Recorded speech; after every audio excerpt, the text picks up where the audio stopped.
So I had such a great experience when I first arrived to Howard University. I think the thing I most impressed me was I was working with instrumentalists who were like at the top of their game. So there's Fred Irby, who's the jazz ensemble instructor, and he was at the Kennedy Center. He's a principal trumpet for the Kennedy Center Orchestra.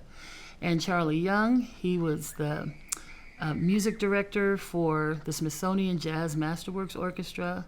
And these guys were so good. And I'm like, wow, this was just a huge experience because I had not been around people who were working in institutions that were that renowned. And so that was really interesting.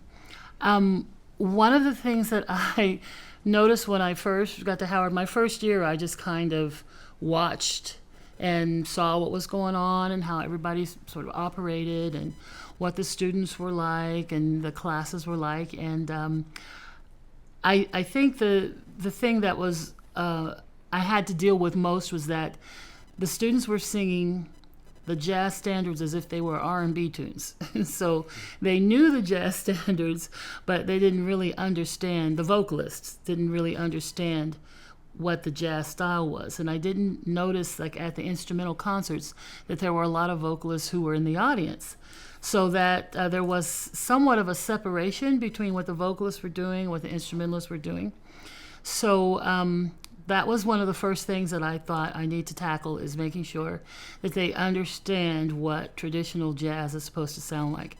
So I was very strict on the runs that were R&B runs or soul runs, as opposed to the kinds of inflections that we used in jazz, and really trying to understand traditional swing from the perspective of Count Basie and the Ella Fitzgeralds and Sarah Vaughan's, and really trying to point out the differences in how they approach stylistic elements versus the contemporary singers.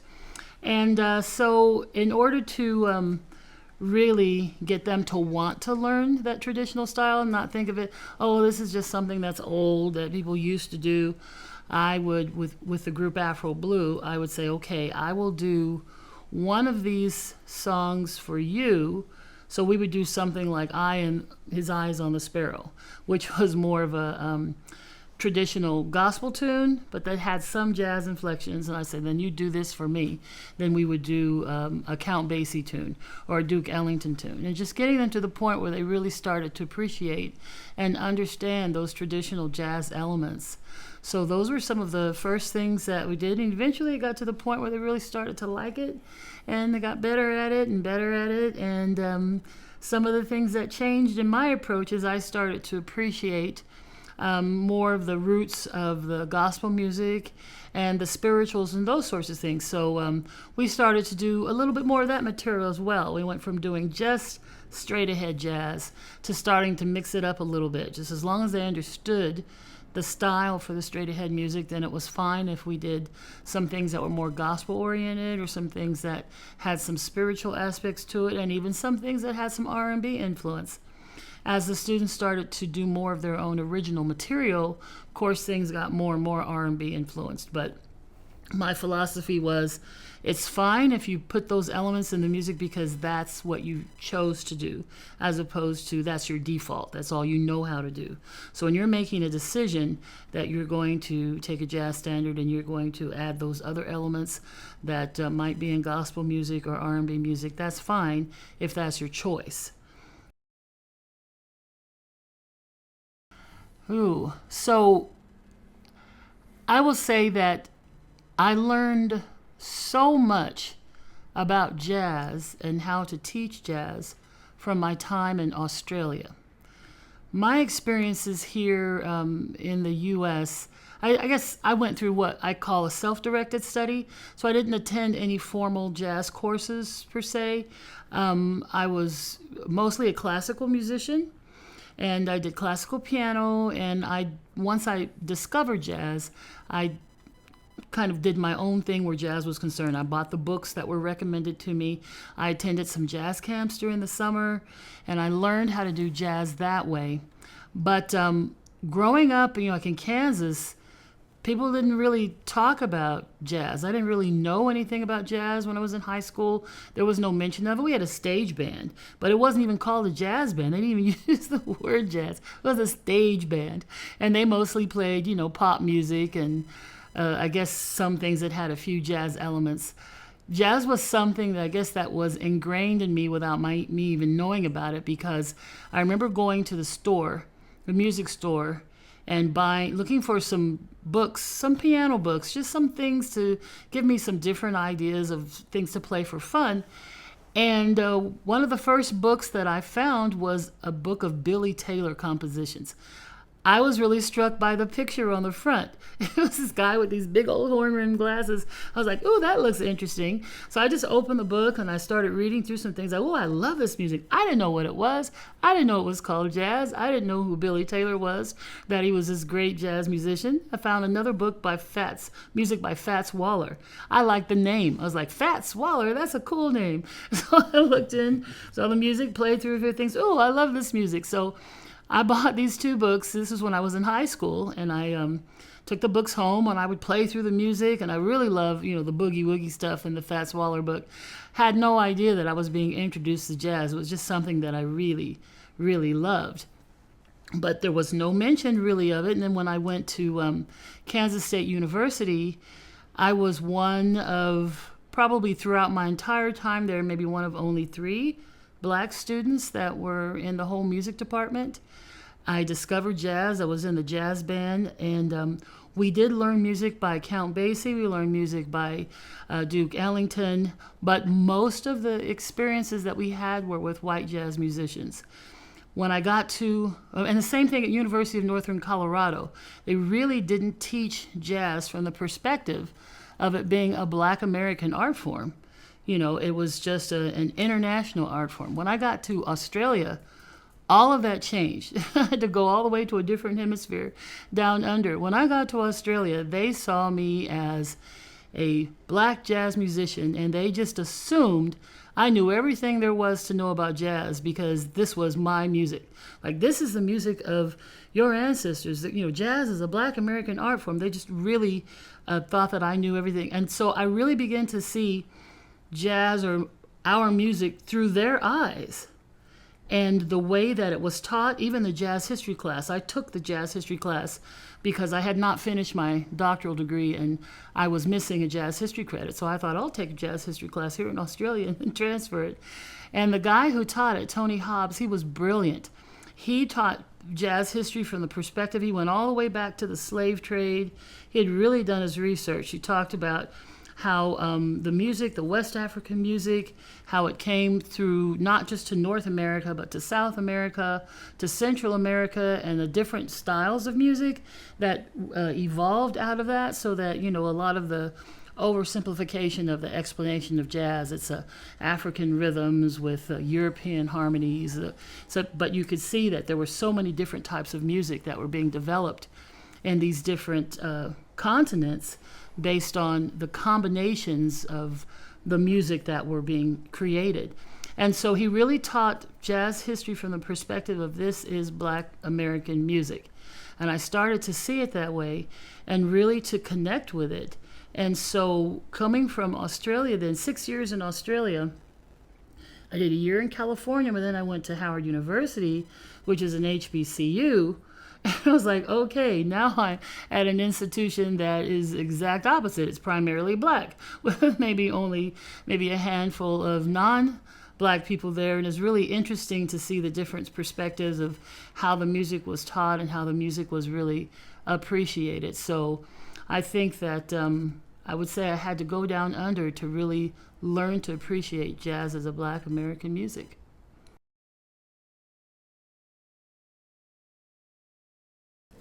Oh, so being classically trained pianist, I talked about having purchased the books, the Fats Waller book and the Billy Taylor book. The idea of improvisation was completely new. I loved the music and I loved the style, but the idea of having to actually make up music on the spot was very, very scary. In fact, my first experience with jazz, I took jazz band as an elective. I didn't know what it was.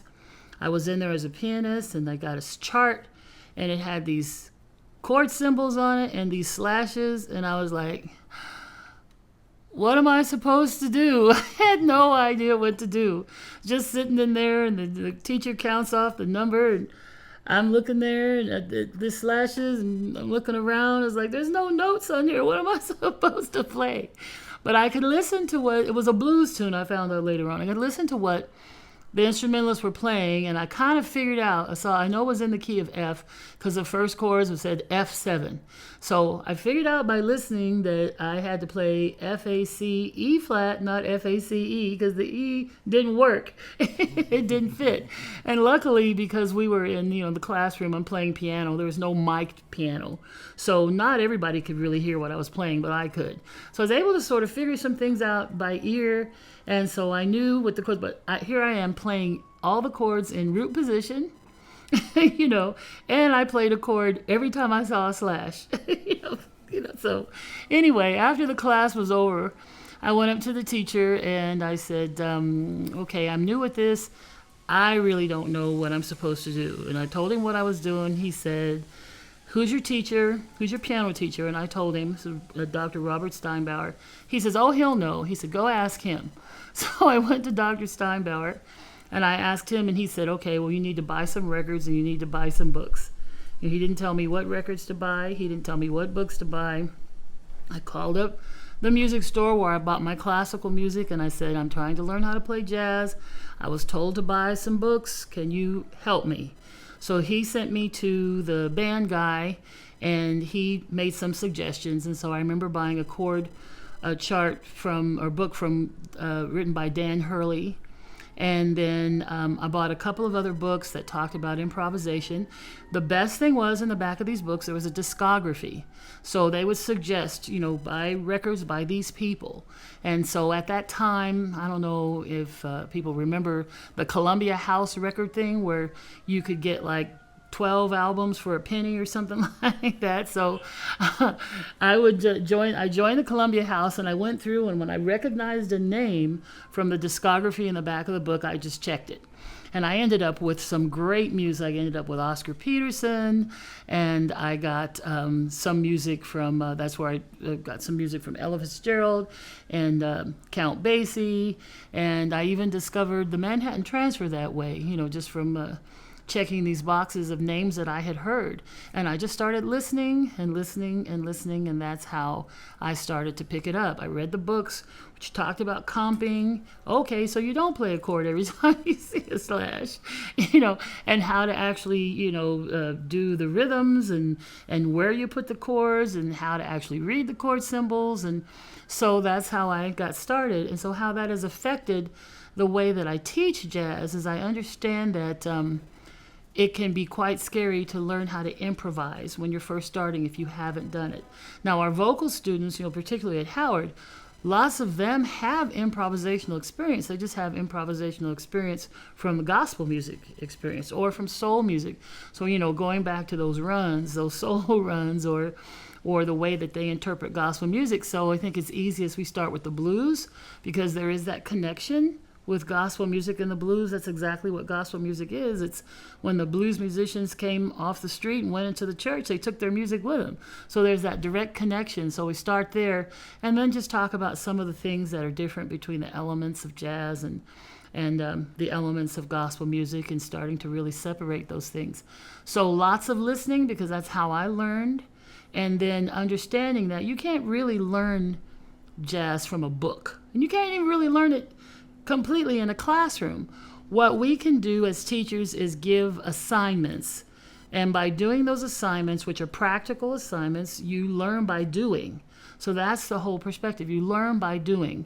So having the students go out to jam sessions and participate in jam sessions, even just sitting there and listening to jam sessions and hearing how groups of musicians that have not played together get together and form this band. They have a common tune, and these are certain things that they do together. This is when someone's improvising and doing their own thing, just the whole performance practice of it, actually being there, providing as many performance opportunities as possible. We do a solo night, every semester, I picked that up at the University of Northern Colorado. We would do a solo night for people that were involved in the jazz vocal ensembles. But here, this is for our students that are taking lessons and just giving them the opportunity to perform. And we have a master class every week, and they get comments from each other. They're able to actually get some feedback and just get more and more performing experience.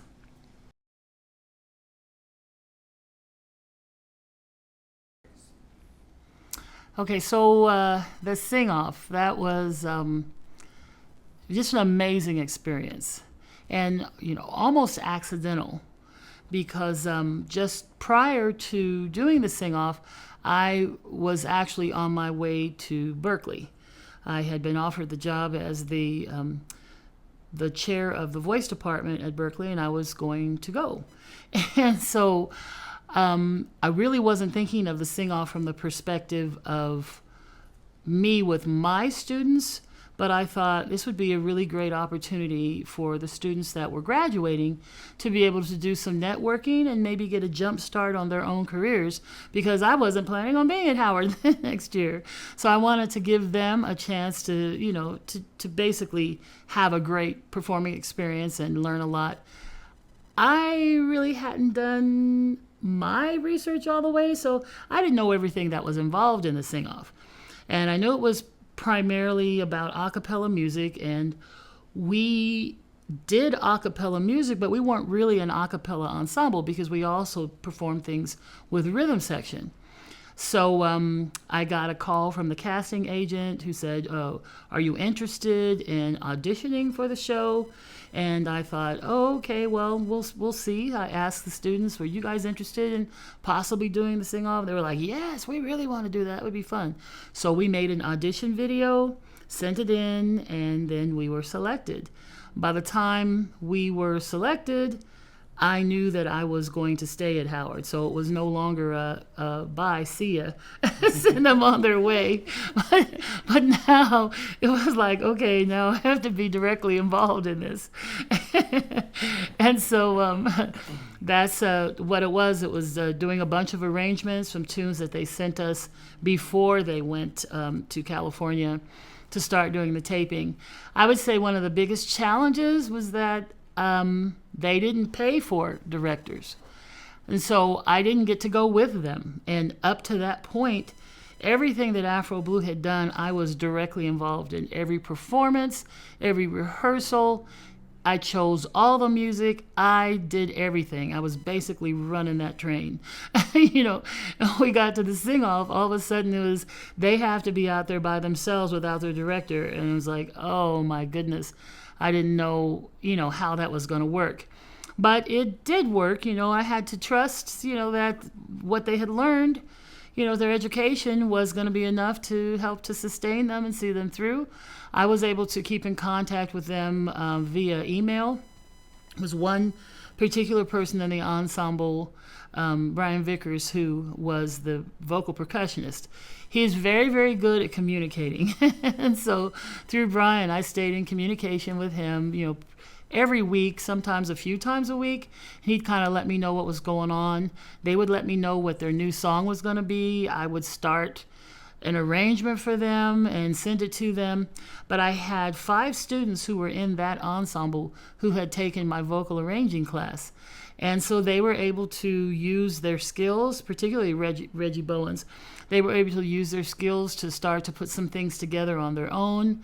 And I went out there one week. I think it was their 3rd week. I went out on my own dime just to see what was going on and hang around. And they were doing really well.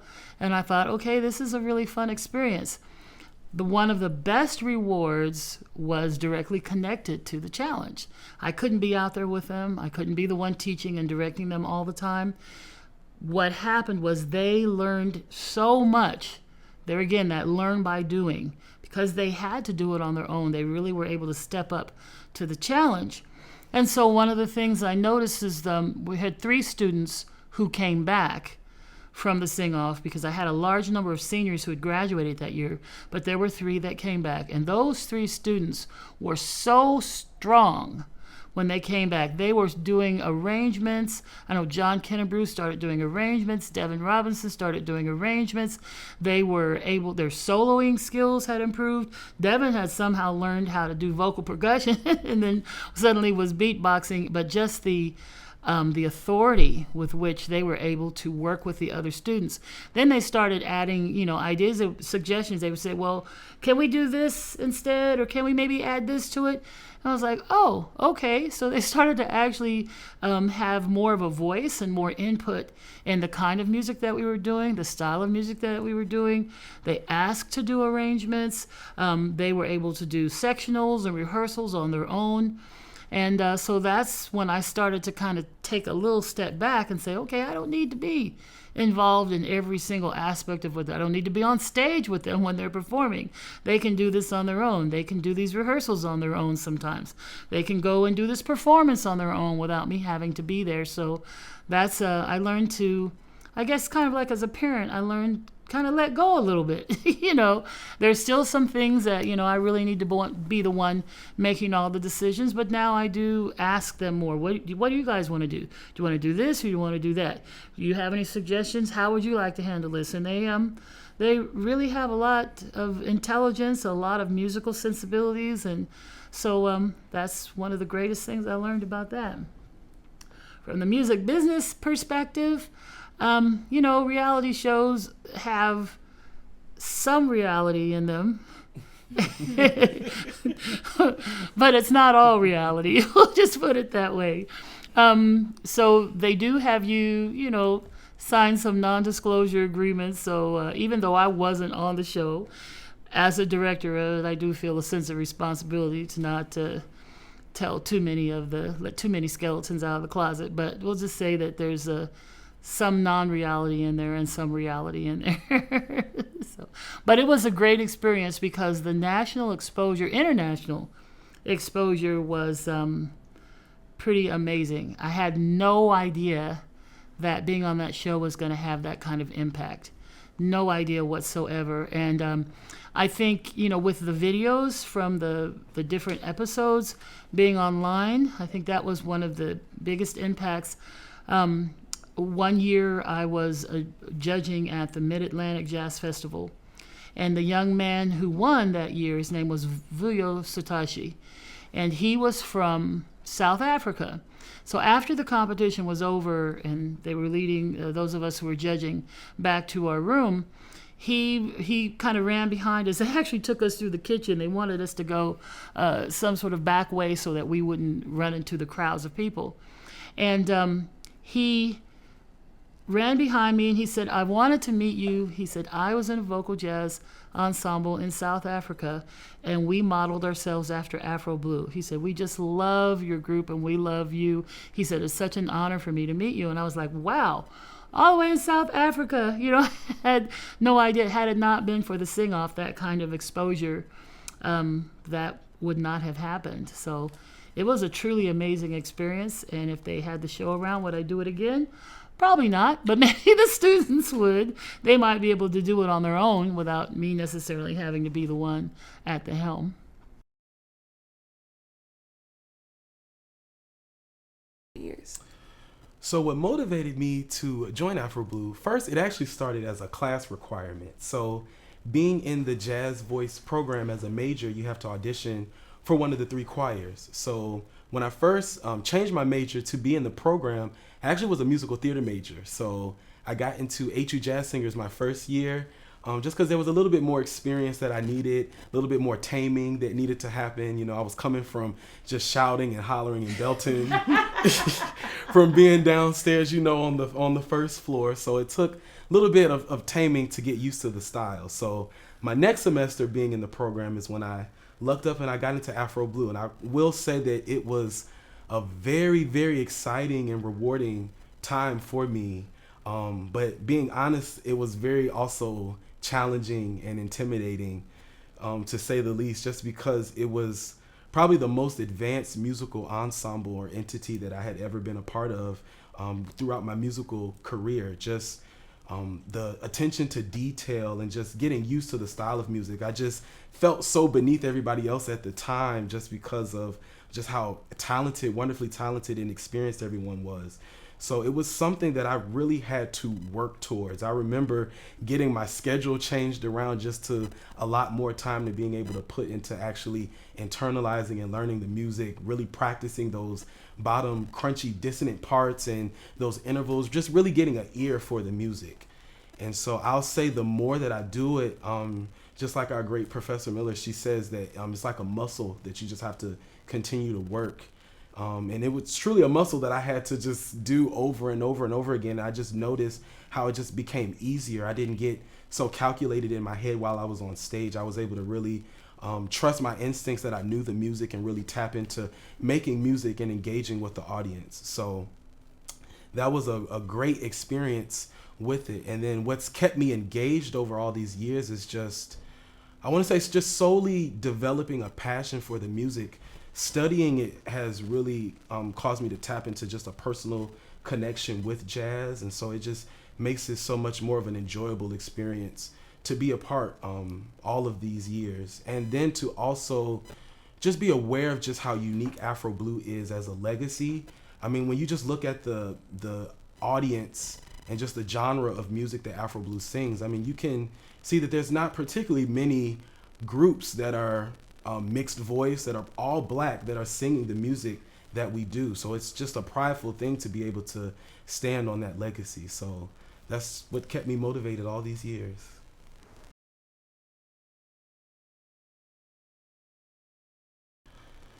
Memorable experience and project. Probably the most memorable will be the Library of Congress gig that we did back in 2018 when we had to dress up as living artwork. Oh. So we did a collaboration with Skylark Entertainment. They have a good partnership with doing gigs with Afro Blue over the years, and they had a unique vision, and they really wanted to create us into these live works, walking works of art. And so I just remember during rehearsal them coming to fit us, and I believe a lot of this footage is also captured. We filmed a documentary in my first year in the group as well, in which we just kind of went through the life of what we did as a performance ensemble.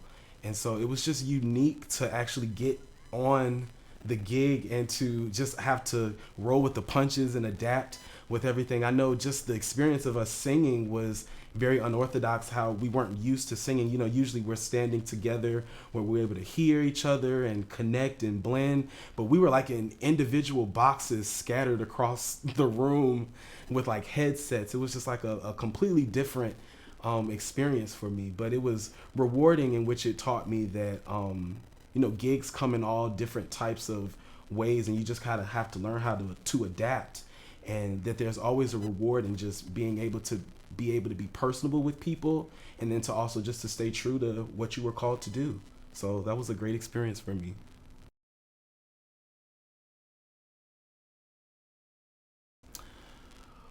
Well, I will say that I've learned so much about myself, just as a person, as an individual, with being in the group. A lot of the life lessons that Professor Miller teaches us and instructs us for performing and just handling the music business world just goes more so not just with performing, but also with just life skills, just being disciplined, being humble, being punctual, being communicative, knowing how to communicate with people. I've gained all of those things while just being able to share that musical experience with being in Afro Blue.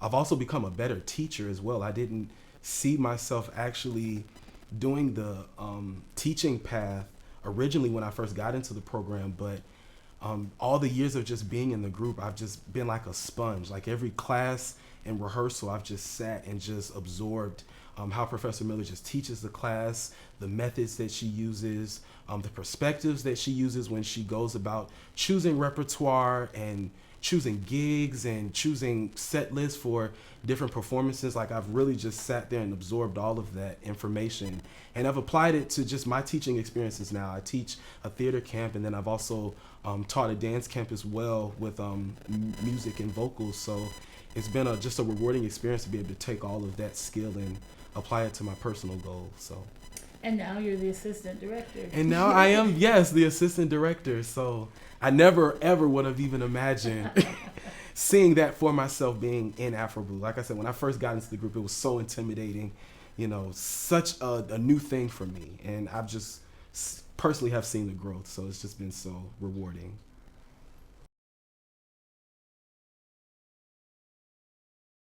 I was fortunate enough to get into Afro Blue in my first semester, first time, first try. And I remember going into the audition and thinking, okay, so I don't know what exactly I'm auditioning for, but I know I want to be good. And I know I want whatever the best outcome is.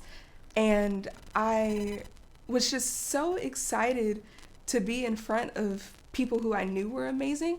At the time in the room, I think it was Afro Blue members and then a few jazz educators. And I just remember putting my foot down and sticking my hand out and adding a little shoulder and a little dance and just walking out proud of myself and knowing that I put my best self forward. And once I got in and I realized like what group I was in and what group I was a part of, I was like, okay, this is where I'm meant to be, and I'm going to prove that I'm meant to be here every single semester, and I have done that for the last 3 years.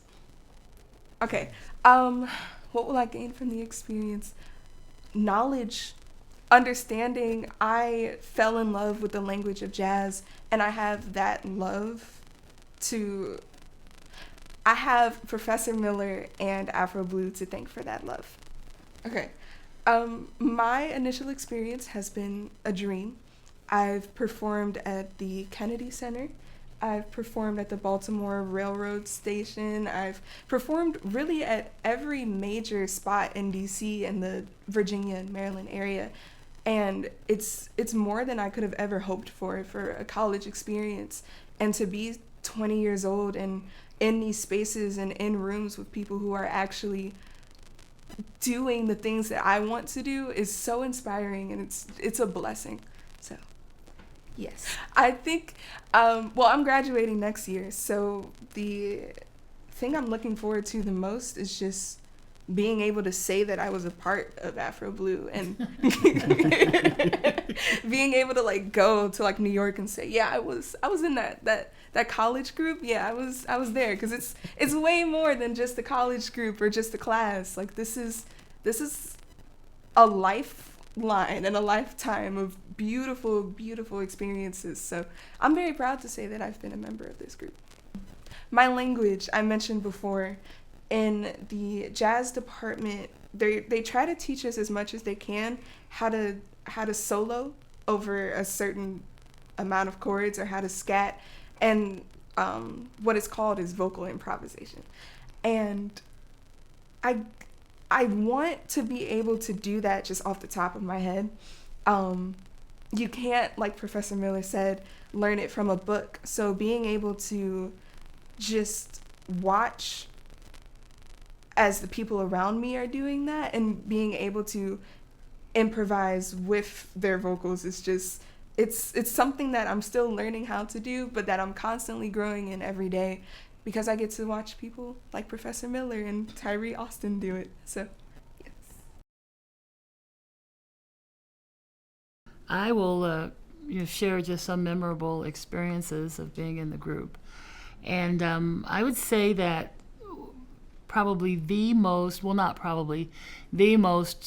rewarding part of being the director of Afro Blue is working with Jerry Allen, who is a Howard University alumna, and she's no longer with us. But I learned so much from her. Every opportunity we got was like a master class for me. I mean, she was truly a mentor, and we actually became, quite good friends. But the first time we performed at the Apollo Theater was with Jerry. The first time we performed at the Kennedy Center with Jerry. Performed at Prospect Park, the largest audience that we had performed before at that time. I think there were like 7,000 people in the audience in Prospect Park, Brooklyn. That was with Jerry Allen. And she would have me write pieces for the group to sing for specific programs that we were involved in.